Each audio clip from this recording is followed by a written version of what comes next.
It's a fuzzy memory, some burnt toast. What do you picture when I say the words eco-community? Let me guess for you.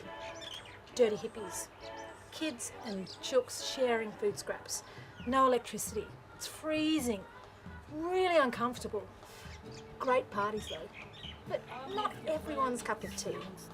Well, times are changing. A group of green entrepreneurs have picked up the changing attitudes in the marketplace. In comparison to standard housing stock, houses with green credentials save us a lot of money.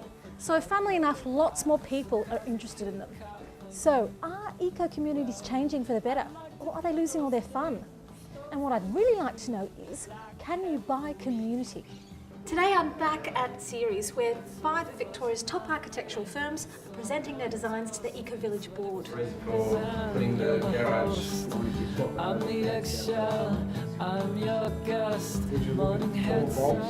Essentially, you've got the best practitioners, the best architects and designers. We've got this brains trust all sitting around working cooperatively, working out how to design a fantastic sustainable home, 7.5 star rated, that's also economical as well.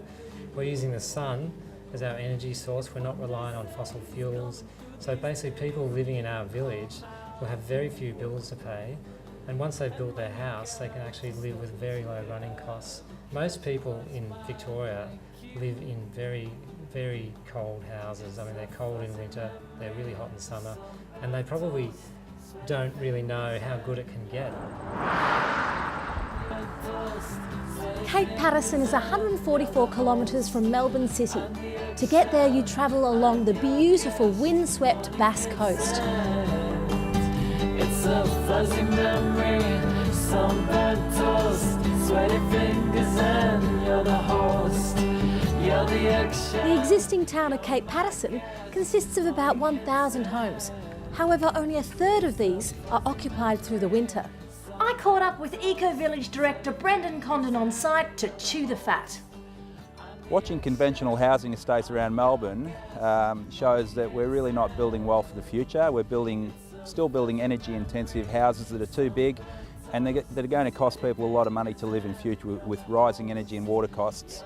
So we became aware of this site. It's a beautiful site on the coast, it's a blank slate, and it provided a great opportunity to build a great demonstration project that shows clean energy, sustainable architecture, active lifestyle, where we have opportunities to revegetate wetlands and restore some of the native vegetation, and show that you can actually live with a light footprint. You can live with a really high quality of life and still live within the ecological limits of the planet. So tell us about your planting strategy.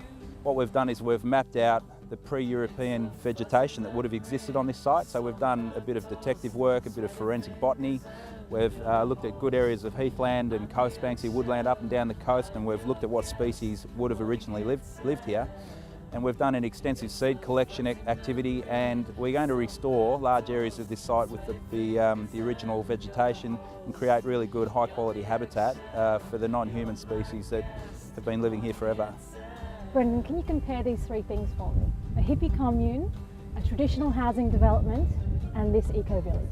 Hippie communes, in lots of ways they are sort of pretty well set up for the future, but also they struggle sometimes on a social level because everyone's living out of each other's pockets, and I've seen communities that have shared roof and shared purse, and that's sort of one extreme, which is quite hard for mainstream people to get their head around.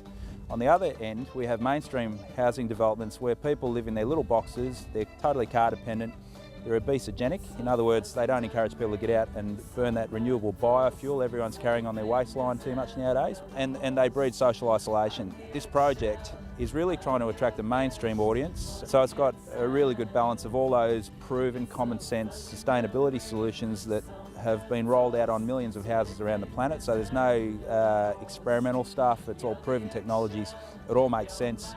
And it's also got those really positive social spaces that allow people to get out and keep healthy through exercise, and also to form good social networks with people.